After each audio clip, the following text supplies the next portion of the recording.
Taip? O gal ir dovanų iš Kalėdų senelio gautumėte?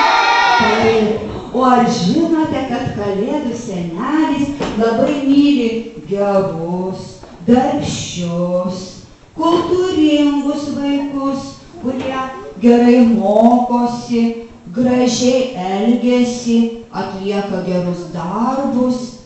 Na, matot, kiek daug Kalėdų senelis turi, tokių savybių, kurios turi jam patikti. O ar jūs tokie esate?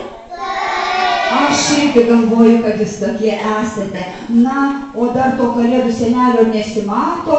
Aš pažiūrėsiu, nesimato. Tai kur jis atvažiuos pas mus, ar ateis?